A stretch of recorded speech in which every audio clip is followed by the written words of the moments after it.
나눌 말씀은 창세기 2장, 창세기 27장 1절에서 46절까지 말씀이 되겠습니다.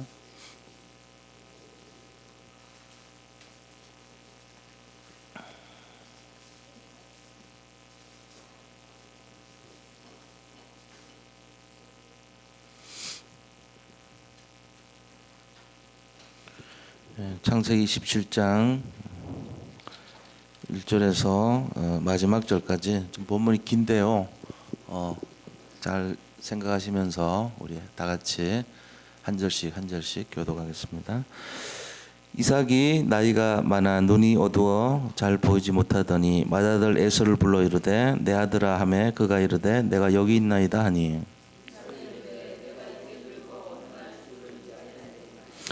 그런즉 내 기구 곧 하살통과 활을 가지고 들에 가서 나를 위하여 사냥하여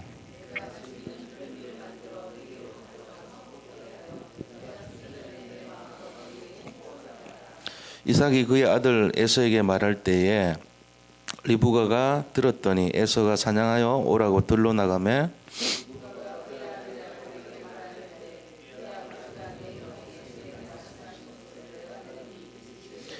나를 위하여 사냥하여 가져다가 별미를 만들어 내가 먹게 하여 죽기 전에 여호와 앞에서 내게 축복하게 하라 하셨으니 염소 떼에 가서 거기서 좋은 염소 새끼 2마리를 내게로 가져오면 내가 그것으로 내 아버지를 위하여 그가 즐기시는 별미를 만들리니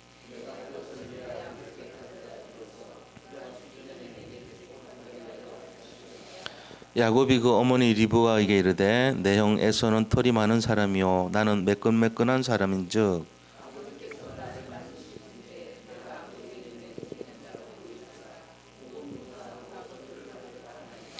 어머니가 그에게 이르되 내 아들아 너의 저주는 내게로 돌리리니 내 말만 따르고 가서 가져오라.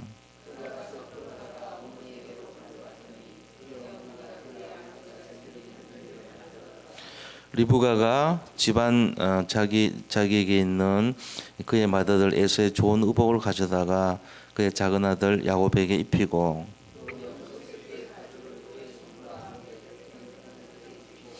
자기가 만든 별미와 떡을 자기 아들 야곱의 손에 주니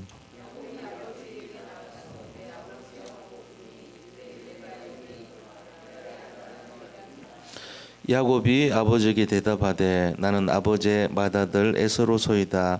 아버지께서 내게 명하신 대로 내가 하였사오니 원하건대 일어나 앉아서 내가 사냥한 고기를 잡수시고 아버지 마음껏 내게 축복하소서.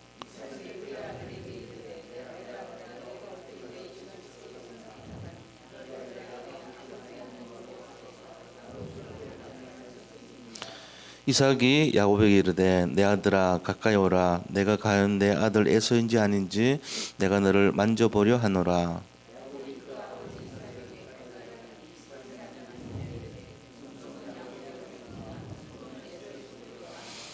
그의 손이 형 에서의 손과 같이 털이 있으므로 분별하지 못하고 축복하였더라.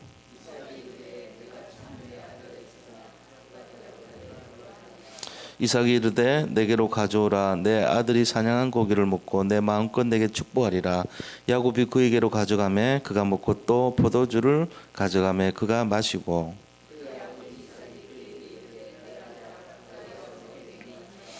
그가 가까이 가서 그에게 입맞추니 아버지가 그의 옷의 향취를 맡고 그에게 축복하여 이르되 내 아들의 향취는 여호와께서 복 주신 밭의 향취로다.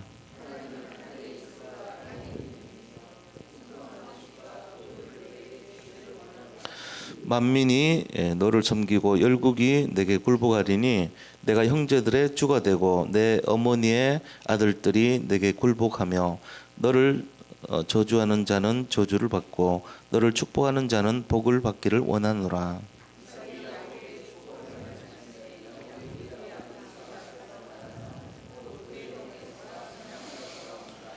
그가 별미를 만들어 아버지에게로 가지고 가서 이르되 아버지여 일어나서 아들이 사냥한 고기를 잡수시고 마음껏 내게 축복하소서.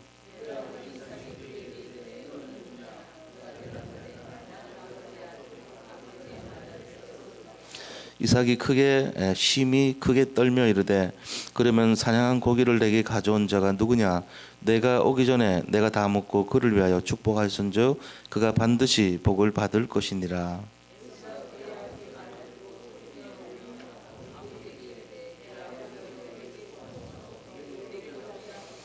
이삭이 이르되 내 아우가 와서 속여 내 복을 빼앗았도다.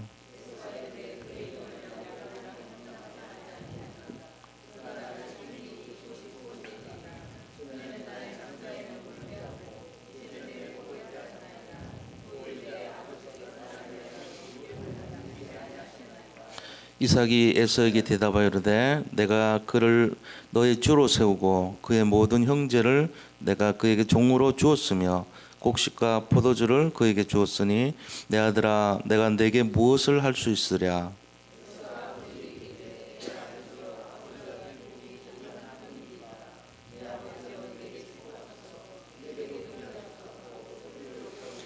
그 아버지 이삭이 그에게 대답하여 이르되 내 주소는 땅의 기름집에서 멀고 내리는 하늘 이슬에서 멀 것이며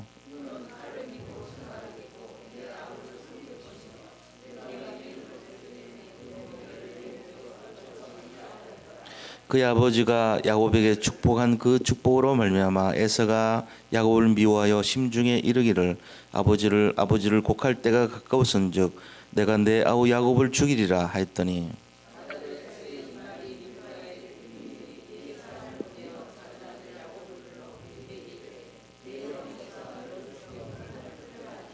내 아들아 내 말을 따라 일어나 하란으로 가서 내 오라버니 라벤에게로 피신하여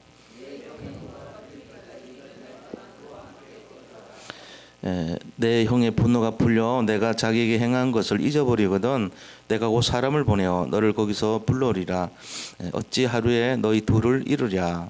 리브가가 이삭에게 이르되 내가 햇사람의 딸들로 말미암아 내 삶이 싫어졌거늘 야곱이 만일 이 땅의 딸들 곧 그들과 같은 햇사람의 딸들 중에서 아내를 맞이하면 내 삶이 내게 무슨 재미가 있으리까. 아멘. 오늘 이 내용은 그 야곱과 또 이제 그 에서에 대한 내용이죠. 이삭 아들 두 명이 지금 둘 다 실수하는 내용이에요. 근데 이 실수를 통해 가지고 우리에게 주는 교훈이 있다는 거예요. 그래서 실수의 교훈입니다.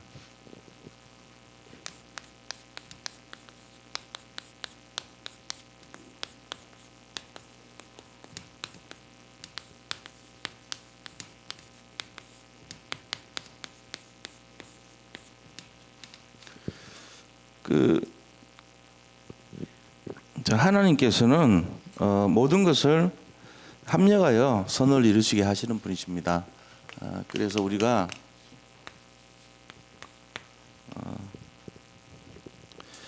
이 하나님을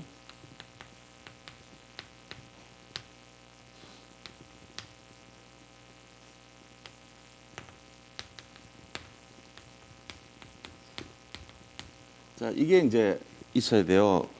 하나님께서 우리 사람의 생각과 다르다는 거죠. 우리가 하나님을 이해하는 눈이 있어야 됩니다. 이 눈은 결국은 어떤 눈이냐면은 모든 언약,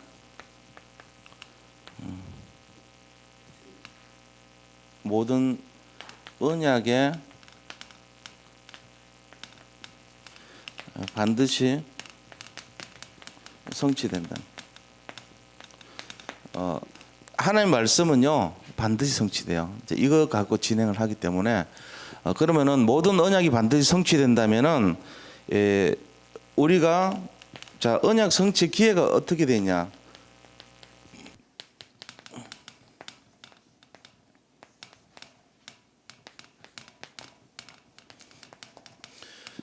그러면 언약을 하나님 반드시 성취하기 위해서는 우리 인생 전체를 통해 가지고 언약을 성취하시거든요. 그러니까 우리가 살아가는데 일어나는 사건, 그다음에 어려움, 그다음에 환경 이게 다 언약 성취 기회예요. 이거를 이제 이해를 하셔야 돼요. 좀 왜 자꾸 이런 어려움이 있냐? 언약을 성취하는 기회입니다. 우리 인생에 크고 작은 여러 가지 사건과 문제들이 왜 일어납니까? 안 일어나면 좋잖아요. 사건과 문제와 어려움, 이 연단, 이것이요 전부 다 언약을 성취해요. 지금은 잘 모르죠. 근데 다 그렇다는 거예요. 지금 야곱도 그렇고 이삭도 그렇고 에서도 그렇고 전부 다 보면은 언약을 갖고 있는 사람들은 전부 다 하나님이 언약 성취의 기회로 씁니다. 단지 언약 밖의 사람 있죠. 에서라든지 그다음에 가인이라든지 이런 사람들은 언약 밖이기 때문에 관계없어요. 근데 언약의 족보에 들어가 있는 사람들을 보세요. 모든 게 다 언약 성취 기회가 돼요. 그거를 보여주고 있는 거예요. 그래서 실수까지도 언약을 성취하는 기회로 들어간다 하는 것입니다. 또 이거는 뭐냐면은 우리의 스스로 나라고 하는 것을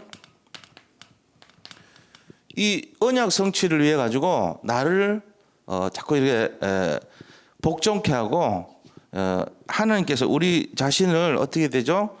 이 나를 변화시킨 거, 부수는 기회라고요. 부수는 기회.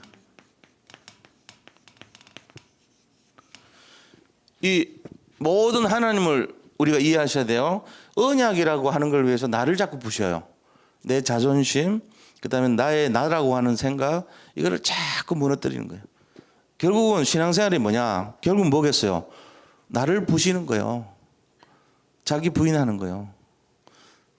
그러면 내가 부서지는 것만큼 어떻게 되죠? 주님을 자꾸 이렇게 따라가는 거예요. 오직 100% 주님 되는 데까지 가는 거예요. 근데 불쑥불쑥 나오는 게 또 내가 자꾸 나오잖아요. 내게 나오고 내 생각이 나오고 이게 이제 틀린 내용이거든요. 그러니까 언약 성취는 우리가 하나님을 이해하는 눈이 그게 언약 성취의 눈이에요. 이게 있어야 돼요. 하나님은 결과적으로 모든 사건을 언약을 성취하는 중심으로 진행하신다. 오늘 이 언약 성취의 내용이 이 이삭과 또 야곱과 에서 요거를 통해 가지고 설명하고 있는 거예요. 4명 리브가까지 4사람이 언약을 성취하는데 어떤 식으로 사용되고 있는가 이거 보는 거예요. 그게 뭐죠? 실수라는 거죠.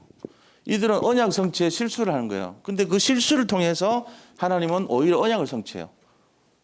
이걸 보자는 거죠. 지금 우리도 마찬가지 아닙니까? 어떻게 보면은 하나님 완벽하시기 때문에 실수하지 않아요. 근데 우리가 실수하는 거예요. 이유가 뭐죠? 자꾸 환경과 문제와 나 자신 때문에 그래요. 알고 보면은 그러니까 이 모든 사건은 언약을 성취하는 기회가 되는데 반드시 성취돼요. 근데 언약 성취는 사건과 문제와 어려움과 연단 이런 걸 통해서 오거든요. 근데 우리가 여기에 반응을 해가지고 나타나는 게 원망과 불평과 인본주의 쓴단 말이에요. 그러니까 그거를 나를 부수는 기회로 만드는 거예요. 하나님은 결국은 언약 성취예요. 그래서 신앙생활이 경륜이 틀린 게 그거예요. 10년 믿고 20년 믿고 차이 나는 게 전부 다 수용합니다. 오래 시간을 신앙생활 하면은 포용력이 있는 거예요. 그렇구나. 하나님이 완전하시기 때문에 내가 지금 당하는 거, 이 어떤 환경, 이게 다 하나님 계획이구나. 내가 여기 맞춰야 돼요. 하나님 뜻을 맞추자. 이렇게 돼요. 근데 이제 어릴 때는 뭐 합니까? 어린 신자들 특징. 내 뜻에다가 하나님을 맞춰야 돼요. 자꾸. 내 뜻에 하나님 맞추면 응답으로 생각해요. 예를 들면 어떤 문제 해결하려고 그러고 연단을 없애려고 그러고 감옥에 있는 것을 안 들어가려고 하고 이게 응답으로 봐요. 하나님 뜻은 그게 아니에요. 감옥에 들어가야 돼요. 내가 연단을 받아야 돼요. 그리고 그 속에서 인본주의 버려야 돼. 이게 하나님 뜻인데 자꾸 내 뜻에다가 하나님 뜻을 끼워 맞추니까 늘 뭐가 있겠어요? 갈등이 있죠. 왜 내 뜻대로 안 들어주세요? 왜 하나님은 나를 버리시나이까 이러고 있단 말이에요. 나중에는 하나님의 뜻에 모든 걸 순종하고 나를 부시면서 가는 거예요. 그거를 이제 우리가 신앙생활이라고 할 수 있습니다. 그래서 본론에 들어가서요. 지금 두 사람이 이제 부자잖아요. 아버지하고 아들. 어떤 부자냐? 육신주의 부자예요.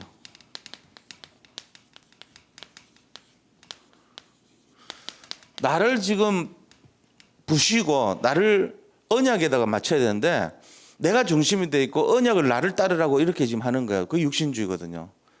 육신주의라는 것은 뭐 그런 거 있잖아요. 내 중심의 삶. 내가 모든 거에 세상의 중심이 되는 삶이 육신주의예요. 그러다 보니까 여기에 빠져 있는 부자가 지금 실수하는 거죠. 자, 1절에서 4절 보세요. 오늘 1절에서 4절 쭉 나와 있는 내용을 보면은 이 이삭이 이제 사실은 나이가 제일 많이 죽었죠. 180살 때 죽어요. 이삭이. 야곱은 147세 죽죠. 근데 아직 그 이삭이요. 오래 살아가지고 야곱이 집을 떠나잖아요. 사건 때문에. 자기 형 속이고 형이 막 분노해서 죽이려고 그러니까 어머니가 야 우리 오빠한테 가 있어라. 너 안 되겠다. 얘가 화가 풀리거들랑 내가 네 연락할 테니까 그때 다시 돌아와. 이렇게 한 거예요. 근데 엄마 못 봐요. 인본주의 써가지고. 그리고 아버지는 봐요. 나중에. 최고 오래 살았으니까. 근데 이 아들들이 아버지 돌아가실 날 얼마 안 남았으니까 미리 축복을 받기 위해서. 근데 이 아들 야곱하고 에서 둘 다 뭐가 있냐면은 아버지가 축복의 권세가 있다는 걸 알고 있어요. 신기하게. 에서조차도 그걸 알고 있어요. 그래가지고 복 받으려고 미리 아버지한테 그걸 받기 위한 행동을 하는 거예요. 이제 돌아가실 날이 얼마 안 남았다 이거죠. 사실 어떻게 보면 좀 불효막심한 생각인데 아버지 아주 오래 사셔야 되는데 나중에 최고 오래 살아가지고 20년 뒤까지 계속 살아있는데 미리 막 급하게 받으려고 그런 거예요. 그런 그 가정이 뭐냐면은 둘 다 자기 중심이죠. 자기가 뭔가 축복 받으려는 중심이잖아요. 우리가 신앙생활 하는 것도 마찬가지. 지금 1절 4절이 죽음을 앞두고 장자의 축복하라는 이삭. 이삭이 어떤 사람입니까? 아버지가 축복권이 있어요. 근데 이 축복 권세는요, 장자는요, 두 몫이에요. 이스라엘 법에 의하면 장자는 2배를 줘요. 모든 재산에서 2배를 장자한테 줘요. 나머지 거 갖고 나눠 갖고 가는 거예요. 장자가 제일 많이 받아요. 그래서 땅 분배할 때도 사실은 요셉이 장자가 아니잖아요. 장자 아니죠. 12명 중에 11번째가 요셉인데 장자의 축복을 2배를 줘요. 그래서 그 두목을 아들에게 줘요. 아들에게. 에브라임과 므낫세에게 하나씩 해가지고 2몫을 주는 거예요. 나머지는 1몫씩만 주죠. 그러니까는 원래 장자가 이 제일 마지가 루벤이 장자가 돼야 돼요. 그죠? 근데 루벤이 나쁜 짓을 했단 말이에요. 그래가지고 야곱이 지금 이제 야곱 얘기인데 자기가 나중에 12아들한테 이제 축복을 주는데 루벤이 맏아들 이 루벤이 엄마가 이제 4명이잖아요. 그 집이 빌라가 마지막 엄마죠. 레아가 있고 라헬이 있고 빌라가 있고 실바가 있단 말이에요. 근데 이 빌라가 나이가 어렸단 말이에요. 아버지의 이제 첩으로 이렇게 같이 들어왔는데 이 사람하고 잠을 자버렸어요. 루벤이. 그러니까는 아버지한테 그걸 잃는 사람이 야곱이 또 가서 잃으네. 요셉이 가서 잃으네. 그러니까는 하나님이 이제 아버지한테 마지막 야곱한테 축복을 줄 때 루벤을 빼버려요. 장자에서. 루벤 다음으로 오는 게 또 장자가 돼야 되잖아요. 그 루벤하고 같이 나쁜 짓 했어요. 왜요? 자기 그 여동생이 이렇게 나쁜 몹쓸 짓을 당했을 때 아버지가 야 죽이지 말라는데 가가지고 할례 받으라 이러고는 다 죽여버리는 거 있죠. 그래서 그 형제들이 전부 다 6 형제 중에 4명이 장자가 안 돼버려요. 그러고는 받은 사람이 유다가 장자의 상급을 받는 거예요. 그러니까 참 희한하죠. 하나님께서는 이 몫을 내려주는데 유다의 계보에서 예수님 오시게 그걸 딱 만들어버린 거 있죠. 그렇게 돼 있어요. 왜? 아버지가 축복권이 있고 장자는 2몫을 주는 거예요. 이게 지금 이스라엘 사람들한테 그대로 각인돼 있어요. 아무리 몹쓸 아이라도 이거 갖고 있어요. 제가 뭘 얘기하고 싶냐면요. 아버지가 기도하셔야 돼요. 축복권 있습니다. 교회에서 축복권 가진 사람이 누굽니까? 교회에서. 모르죠? 목사님입니다. 목사가 축복권이 있어요. 3가지 권세 있어요. 목사는 축복권이 있고요. 교회를 다스리는 지휘권이라고 있어요. 그리고 하나님께서 목사 전체에 대해서 이 교회를 이끌어갈 수 있는 권세를 주셨단 말이에요. 그거는 이제 목회자의 권세고요. 그리고 저는 하는 게 우리 성도님들 놓고 축복하죠. 늘. 그걸 뭐라 그럽니까? 베네딕션이라고 그래요. 마지막에 축복합니다. 그게 축도라 그래요. 축도. 축도를 아무나 안 해요. 평신도 축도하면 안 돼요. 전도사님들도 축도를 함부로 못 하죠. 주기도문 하잖아요. 왜냐? 목사에게 그 권세가 있기 때문에 그런 거예요. 목회자의 마음속에 여기 계신 분들이 늘 기도의 대상이잖아요. 하나님 축복해 달라고 한단 말이에요. 산업인들 위해서도 늘 기도하죠, 제가. 그게 그런 데서 나와요. 마찬가지로 아버지가 집에서 자녀를 위해서 축복해 주셔야 돼요. 엄마가 그럼 하면 안 되냐? 물론 이제 집안에서 아버님 안 계신 경우도 있죠. 그런 경우는 불신자가 남편이면은 부인이라도 해야 돼요. 아내라도. 왜? 자식에 대해서 권세가 있단 말이에요. 근데 엄밀하게 제가 말을 한다 그러면 아버지가 하는 게 더 맞아요. 성경에서 그렇게 돼 있잖아요. 권세가 있기 때문에 꼭 기도해 주셔야 돼요. 그러면 아버지 없으면 어떡하냐? 부모가 하면 돼요. 어머니가. 이게 그 권세가 있다니까요. 그거 잊어버리면 안 됩니다. 자녀를 위해서 기도하지 않은 아버지, 기도하지 않은 어머니, 그분들은 일단 나중에 책임져야 됩니다. 아이들의 인생에 대해서. 왜요? 축복 권세가 있으니까. 그 부모가 아이들을 위해서 늘 축복해 주면요, 희한한 일들이 막 일어납니다. 응답 받게 돼 있어요. 그죠? 지금도 그대로 되거든요. 이 야곱이 축복하는 것이 그대로 돼요. 하나도 안 틀려요. 이삭이 축복했잖아요. 그대로 됩니다. 나중에 12지파를 야곱이 축복하잖아요. 그대로 돼버려요. 놀라운 사실이에요. 이거를 자세히 들여다보면은 어떻게 이렇게 될 수가 있냐 할 정도로. 창세기 49장 50장 나오는 게 12지파 축복한 내용 아닙니까? 근데 거기 보면요, 내용이 하나도 틀리지 않아요. 그 가나안에 들어가서 이들이 나중에 이 언약대로 성취되는데 너무나 정확하게 성취돼요.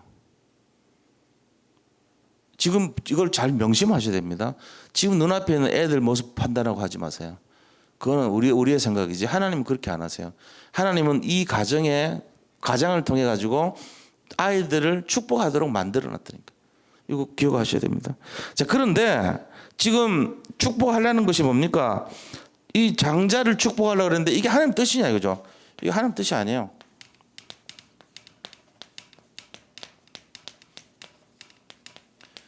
하나님 뜻은 어디 있습니까? 앞에서 보니까 뭐라고 되어 있습니까? 창세기 25장이에요. 21절에서 23절에 큰 자가 작은 자를 섬기리라 이렇게 되어 있어요. 이 집안의 경우는 그랬단 말이에요. 하나님 진짜 뜻은요, 이삭의 아들 에서가 야곱을 섬기게 돼 있어요. 태어날 때부터 태중에 있을 때 이미 그렇게 돼 있는 거예요. 이게 하나님 뜻이에요. 너희 태중에 두 나라가 있다. 작은 자가 큰 자를 큰 자가 작은 자를 섬길 것이다. 이래 됐다. 이 하나님 뜻에서 큰 자가 어린 자를 섬길 것이다 하는 것을 기억하지를 못해요. 이 뜻을요 잊어버립니다. 언약을 잊어버렸어요. 하나님이 계획과 언약을 잊은 지금 이삭입니다. 그래가지고 뭐라 그럽니까? 야, 사냥해와, 사냥. 그래서 사냥해와, 별미를 만들어와. 그러면 그 별미 먹고 내가 축복해 줄게. 생각이 어디서 나오세요? 육신적인 거예요. 영적인 생각이 아니에요. 영적인 생각은 1번이 맞아요. 창세기 25장 내용이 영적인 거예요. 하나님이 주신 언약이잖아요. 근데 그거 잊어버리고 육신으로 사냥해와, 별미 만들어 먹고 내가 축복할게. 완전 육신적이에요. 지금 이게 이삭의 영적 상태였습니다. 자, 이삭의 영적 상태가 이러니까 어떻게 돼요? 자녀들이 이상하게 돼버리죠. 부모의 영적 상태가요 언약 중심이 아니고 육신 중심이 되면요 자녀들도 육신으로 가버립니다. 이게 놀라운 사실이죠. 이게 대물림 돼요 계속. 그래서 결과적으로는 어떻게 되죠? 자, 별미를 만들어 온다 그랬는데 쏘갔어요. 쏘김을 당합니다. 육신적인 생각을 가지고 하니까 결국은 야곱을 축복해 버려요. 이 축복은 뭐냐?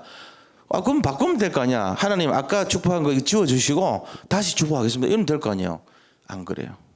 이 축복의 권세는 단 한 번 기회예요. 말하자면.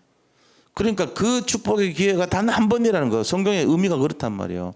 그래서 굉장히 신중해야 되는 거예요. 근데 속아버렸어요. 육신 중심의 결론은 어떻게 되죠? 속임을 당하는 겁니다. 그 다음에 7절에 보세요. 34절에 보세요. 지금 이 속은 걸 나중에 알게 되면서 야곱이 부르르 떱니다. 33절 이삭이 심히 크게 떨어요. 이유가 뭔지 아세요? 왜 떨었을까요? 언약이 생각났던 거예요. 내가 육신적으로 갔구나. 하나님이 약속하신 것이 결국 성취되는구나. 이걸 알고는 두려움이 생긴 거예요. 불해서 그런 게 아니고 속았다고 화가 나서 그런 게 아니고 하나님의 약속의 말씀이 생각난 거예요. 언약대로 돌아가는구나. 그렇게 하면서 34절에요. 에서가 그의 아버지의 말을 듣고 내게 축복하소서 내게도 그리하소서 이렇게 했어요. 그런데 육신 중심의 사람들은 뭐가 있습니까? 고통이 있습니다. 34절. 자, 에서의 고통입니다. 에서의 고통은요, 지금 너무 억울한 거예요. 내 축복권 뺏어갔다고. 그렇게 하면서 이게 팥죽 한 그릇에 장자를 팔고 또 에서는요, 결국은 이 일을 통해 가지고 정말로 절망 속에 빠집니다. 절망의 이유가 뭐냐? 에서가 절망한 이유가 있어요. 그것은 바로 장자권 사건이에요. 장자권. 이것도 육신입니다. 육신 중심으로 가면은 결국은 육신으로 실패하게 돼 있어요. 지금 이삭도 육신으로 갔고 그 아들 에서도 육신으로 간 거예요. 그래서 부자예요. 육신으로 간 두 부자 얘기예요. 육신 중심으로 갔을 때 이들은 뭐 했습니까? 장자권 빼앗깁니다. 그리고는 축복권도 빼앗기죠. 장자의 축복 빼앗깁니다. 그것뿐만 아니에요. 에서는요, 헷 족속 딸하고 결혼해요. 그러니까 언약을 놓친 결혼을 해요. 결국은 이게 문제가 되는 거예요. 창세기 26장에도 보면요, 이방인의 딸과 결혼했다고 되어 있어요. 우리가 지난주에 보면은 26장 34절에서 35절 보세요. 에서가 40세 헷 족속 부에리의 딸 유디과 헷 족속 엘론의 딸 바스맛을 아내로 맞이했더니 두 사람 다요, 그 결과가 어떻게 됐죠? 그들이 이삭과 리브가의 마음에 근심이 되었더라. 결혼부터 틀리게 하는 거예요. 이게. 이방 언약을 놓친 사람들, 육신 중심의 사람은요, 육신의 딸과 결혼해가지고 에돔의 족속이 되는 거죠. 조상이 돼버려. 하나님께서 이걸 이제 본 거예요. 언약 중심의 사람들 장자권 뺏기죠. 장자 축복 뺏기죠. 헷족속 뺏기죠. 팥죽 한 그릇 때문에 처음부터 육신으로 갔죠. 결국은 육신을 선택을 하고 육신으로 간 사람은 뭐였습니까? 실패해버립니다. 이게 하나님 계획이에요. 그래서 우리가 여기서 잘 보셔야 돼요. 육신적인 축복에만 관심이 있고 영적 축복을 다 뺏겼다는 거예요. 에서가. 그래서 이 이삭부터 에서가 뭔가 잘못된 육신적인 걸로 흐름이 갔을 때 그들의 인생은요, 언약을 놓치게 됩니다. 하나님 계획은요, 어떤 거든지 언약을 성취합니다. 반드시. 모든 걸 통해서. 원래 이스라엘 법은 장자가 축복받게 되는데 언약 성취를 위해서 밑에 있는 동생이 축복받게 만들어버려요. 그러면서 결국은 뭘 하게 만듭니까? 어떤 사건과 문제를 통해 가지고 전부 언약 성취 기회가 되게 만들어요. 우리가 이 내용을 모르면은 이해를 못해요. 왜 이러냐 말이지. 자, 이게 이제 이런 내용입니다. 자, 두 번째입니다. 두 번째는 또 언약을 놓친 한 부류가 또 있어요. 그 사람들이 누굽니까? 모자입니다. 모자. 이제 인본주의.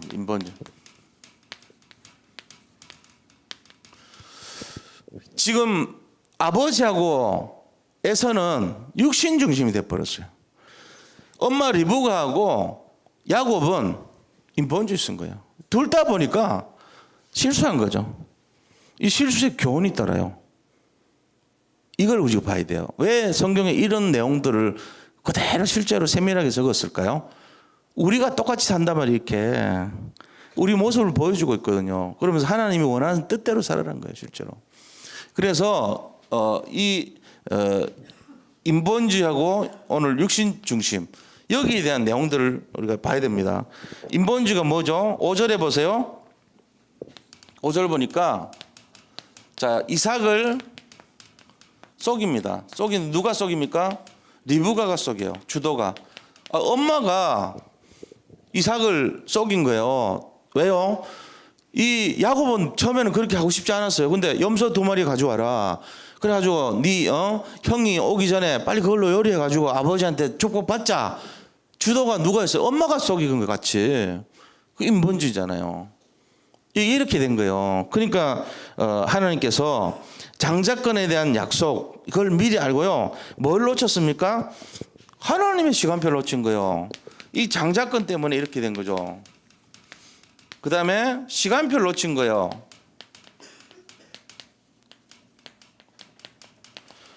우리가 인생살이 하면서 하나님이 축복해 주는 시간표 있잖아요. 창세기 26장에 25장에 이거 아까 얘기했죠. 창세기 25장 21절에서 23절 보니까 너희 태중에 두 민족이 있고 작은 자가 큰 자를 이제 큰 자가 작은 자를 섬기리라 이래 예언해 놨어요.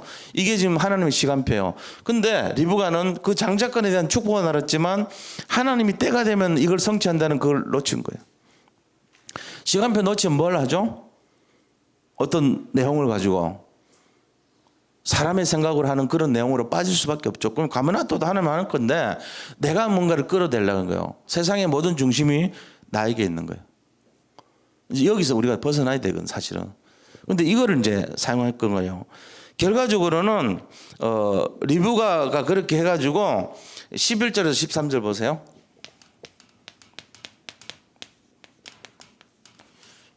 11절에서 13절을 우리가 보게 되면은 야곱이 어머니 리브가에게 내 형은 털이 많은 사람이다. 또 나를 만질 때 눈에 쏘기는 자로 보일 거 아니냐 이러면서요. 그렇게 할 때 13절에 야 그에게 이르되 내 아들아 너의 저주는 내게로 돌려라. 이렇게까지 설득하는 거 있죠. 뭘 얘기한 거예요? 하나님이 그 사람들을 저주하잖아요. 이 언약 성취의 주도권을 하나님이 가지고 계셨다. 하나님을 믿어야 되고 하나님이 할 거 아닙니까? 이걸 놓친 거예요. 주도권을 하나님이 가지고 있는 걸 놓친 거예요. 사람의 방법과 생각을 하면 될 줄 알았는데 그게 아니에요. 주도권, 모든 축복과 응답의 주도권을 누가 갖고 있냐는 거예요. 하나님이 가지고 있어요. 그렇기 때문에 이들은 자 20절 말씀을 이제 이용을 하죠. 20절에 보니까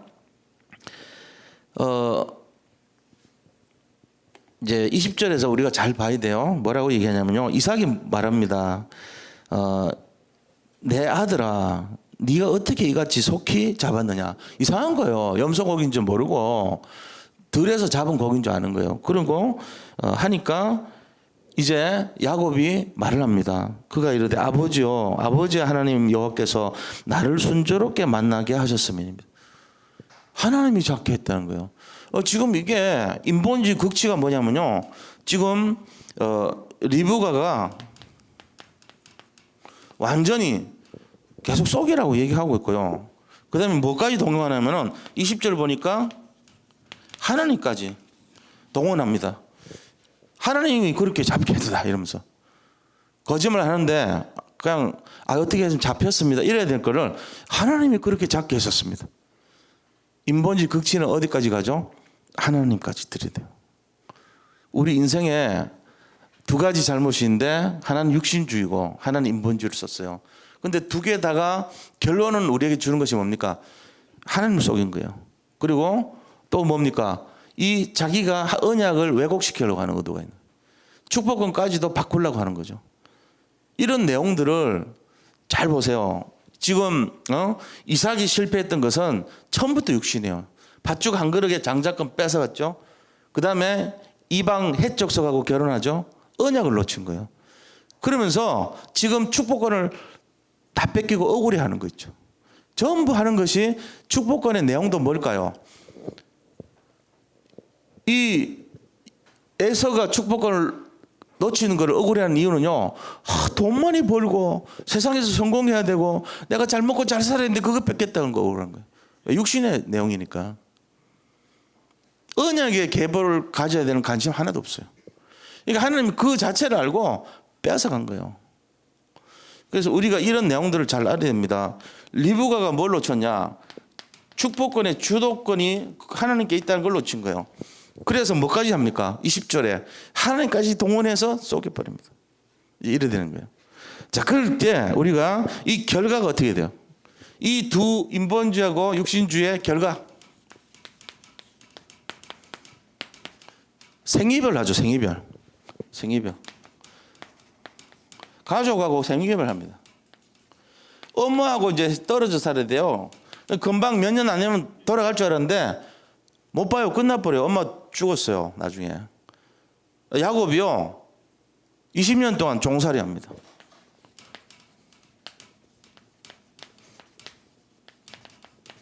처음 7년은 자기 사랑하는 라헬을 위해서, 그 다음에 7년은요 다시 또 라헬을 위해서죠. 레아하고 결혼해서 7년, 라헬을 위해서 7년, 14년은 그 가정을 위해서 하는 거예요. 나머지 6년은요 자기의 몫을 챙기려고 했어요. 20년 동안 외국에서 살아야 돼요. 생이별했어요. 엄마 못 봤어요. 이게 지금 라반에게 썩어가지고 14년 동안 시달리는 야곱의 모습 아닙니까? 결국은 20년 만에 다시 회복했지만 종살이 했단 말이에요. 그리고는 생이별을 했죠. 이게 지금 결론입니다. 우리가 뭔가를 내가 하려고 했을 때 하나님이 주신 결론이 오히려 더 문제가 생기게 만들죠. 이런 내용으로 가는 거예요. 그렇게 해서 결과적으로는 하나님께서 원하시는 뭘 놓칩니까? 언약의 시간표를 놓쳐요. 언약을 놓친 게 아니고 언약의 시간표를 놓쳐버립니다.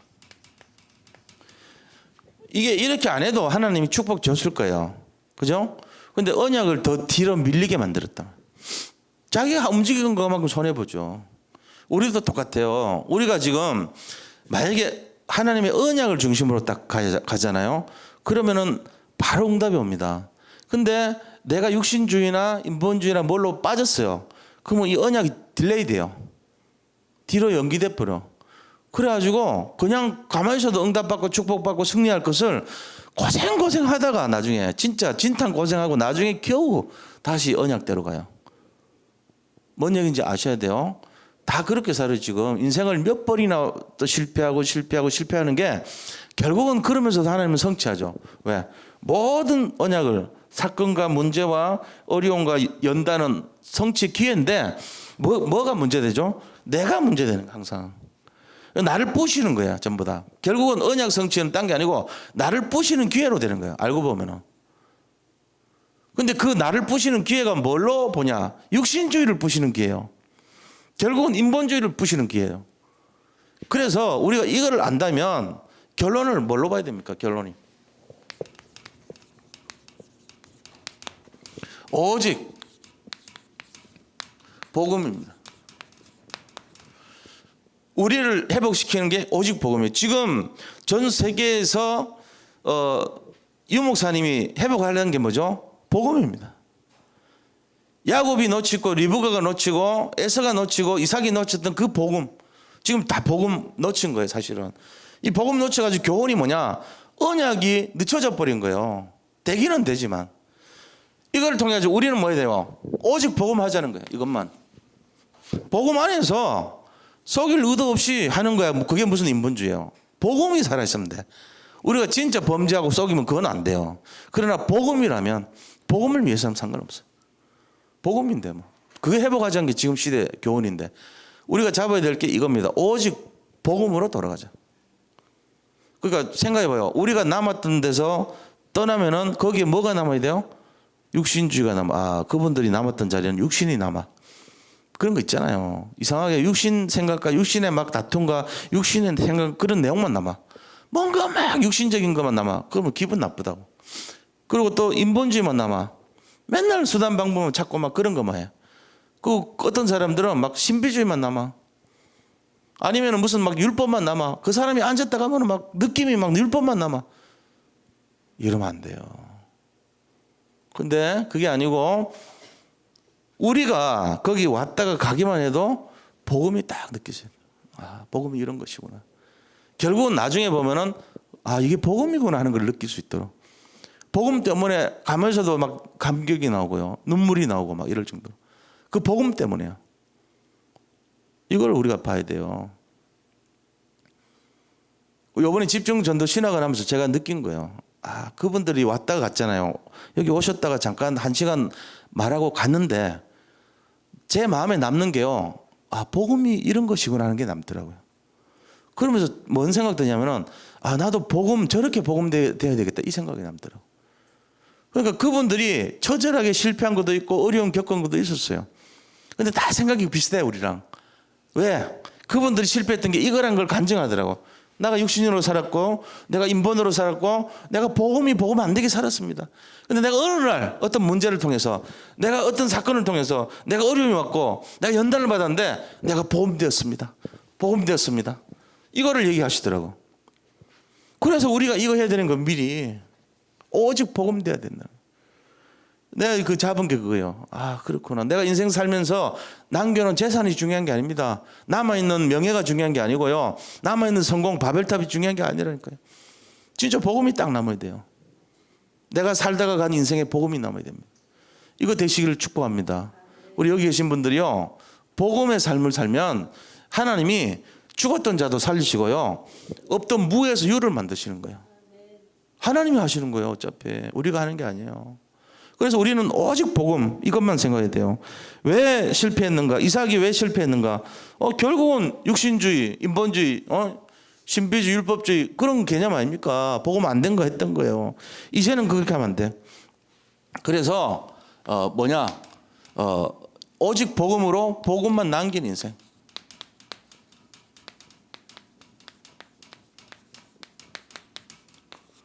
자, 이걸 위해서요. 우리가 지금 해야 될 게 집중입니다. 어디요? 복음에. 다시 말하면 그리스도에 집중하는. 이걸 하고 나머지는 다 버려버려요. 고든 맥도날드라는 사람이 있어요. 고든 맥도날드는 지금 이 시대의 최고 조각가입니다. 근데 사람들이 물었어요. 당신은 어떻게 저렇게 개를 저렇게 멋있게 훌륭하게 조각을 할 수 있냐 물었어요. 이제 동물에 대한 조각의 최고 권위자예요, 이분이. 고든 맥도날드가. 그랬더니 이분이 하는 말이요. 이 바위에서 어떤 바위가 있으면 이 사람이 막 정을 갖고 쪼아대고 하면 바로 막 멋진 작품이 나오거든요.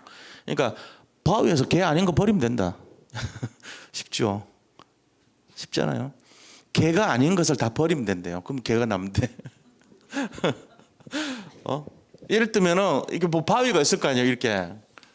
이 바위가 하나 있으면은 이제 여기 고든 맥도날드가 막 정을 가지고 쪼아대요. 이거 막 이렇게 뭐 도려내고 뭘 이렇게 막 만들어요. 그러면은 뭐 어떻게 해서 하여튼 이렇게 하는데 나중에 보니까 자 이렇게 대충 이제 이렇게 나면서 이 개를 치고요. 물었어 사람들이. 이야 어떻게 이 바위가 이렇게 다 멋있는 개가 되냐고 물었다고. 그랬더니 바위에서 개 아닌 거 다 하면 개가 남는다는 거. 에? 금방 남죠? 개가. 자 멋있게 고도하고. 우리가요 사람들 물었어요.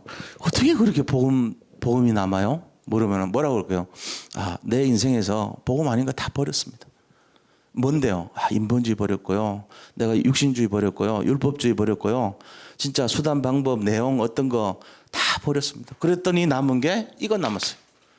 답을 할 수 있어야 된다. 오직 복음. 승리하시기를 축원드립니다. 예. 자, 우리 이제 같이 좀 기도해요. 합심해서. 우리 인생에 진짜 복음이라면 하나님이 다 하실 거 아닙니까? 우리 교회도. 저는 참 감사한 게요. 우리 하나님이 우리 교회를 참 응답 주시고 축복 주신 것 같아요. 이번에 집중전도 신학원 통해 가지고 뭐만 남아야 돼요? 절대 제자만 남아야 돼. 내 인생에 절대 제자 아닌 거 다 버려. 절대 제자만 남으면 돼요. 그럼 물어 나중에 어떻게 그렇게 절대 제자가 됐습니까? 그러면 제가요 절대 제자 아닌 거 다 버렸어요. 그런 말이 나오면 되잖아요. 네, 그렇게 될 수 있도록 기도해 주시기 바랍니다. 우리 성도님들이 절대 제자가 뭔지를 알고 오직 그것만 남도록 기도해 주시고요. 그리고 이제 한 해를 다 마무리하는 시간표예요. 공동의회도 있고 앞으로 해야 될 일이 많잖아요. 또 이제 신구 그 임원들 교체도 있고 여러 가지 상황들이 있습니다. 하나님이 우리가 교회를 운영하기 위해 하는 어떤 내용들은 물론 그것도 중요하겠지만 그거보다는 더 본질로 들어가면 됩니다. 하나님을 사랑하고 정말로 그 뜻대로 부르심을 받은 우리 존재. 우리가 그걸 생각하면서요. 내가 누군가 정체성을 알면 돼요. 우리는 세계를 복음화할 하나님의 자녀입니다. 이게 지금 그대로 성취될 수 있도록 기도해야 됩니다. 우리가 정체성을 놓치면 안 돼요. 우리는 어떤 사람들입니까? 주는 그리스도에서 머무는 사람이 아닙니다. 살아계신 하나님의 아들인 것을 우리가 믿어야 됩니다. 하나님 살아계신 그리스도인 것을 믿어야 돼요. 그거 깨달으면 진짜 되는 거예요. 집중전도 신학원에 실제적인 응답을 누리는 계획이 시작되게 하시고 또 치유스쿨, 서밋스쿨 위해서 기도해 주시기 바랍니다. 우리 교회는 왜 못합니까? 우리 교회는 왜 안 됩니까? 왜 안 될 수밖에 없습니까? 뜯어 고쳐야 돼. 그 생각 아니에요. 그 생각 자체가 틀린 거예요. 그래서 치유스쿨과 서밋스쿨로 해서 우리 교회도 된다. 우리 교회도 우리 렘넌트들이 살아날 수밖에 없다. 여기서도. 여기도 복음이 있다. 여기도 진짜 24시간 기도하는 부모가 계시고 24시간 그들을 위해서 함께하는 교육자들이 있고 교사들이 있지 않냐. 이런 믿음으로 갈 수 있도록 이 시스템을 준비해야 됩니다. 지금 늦었지만 우리도 해야 돼. 저 HM 안덕교도 실제적으로 교회가 완전히 쑥대밭되고 멸망하고 한 명 남았어. 목사 한 명. 그리고 다시 시작해갖고 저렇게 된 거예요. 우리는 왜 못합니까? 이렇게 많은 인원인데. 가능해요. 지금부터 시작하면 돼요. 그래서 우리 교회에 오히려 다른 사람들이 와서 배우고 그 시스템 속에서 이 교회 소문이 나고 전국과 세계로 군위에 조은수 목사가 지금 아이들 위해 가지고 홈스테이 힐링 스쿨 하는 거 있잖아요. 그거 할 수 있도록 말하자면 힐링 스테이라는 게 뭐요? 아이들이 거기 와서 머무르고 치유받는 일종의 그런 개념을 해가지고 거기 단체로 합숙하고 단체로 생활하는 거 했잖아요. 우리는 왜 못합니까? 우리 여기 근처 집 사고 우리도 그렇게 하면 되지. 왜 안 돼요? 하면 되지. 그분들은 뭐 특별하게 처음부터 됩니까? 여기 있는 교사들이 그 눈을 가지고 기도하면서 하면 될 거 아닙니까? 제 욕심입니까? 권영훈 목사 네 혼자 잘 알아서 해라. 안 될 거다 하다가 지금까지 어려운데 더 어려움 당할 거다 이럴 겁니까? 아니요. 그런 생각 고치세요. 이제 해야 돼 우리도. 나는 좀 자존심 상하고 억울한 게 그거예요. 내가 왜 못할 수밖에 없냐. 나는 왜 안 되냐. 똑같이 복음 듣고 똑같이 복음 운동했는데.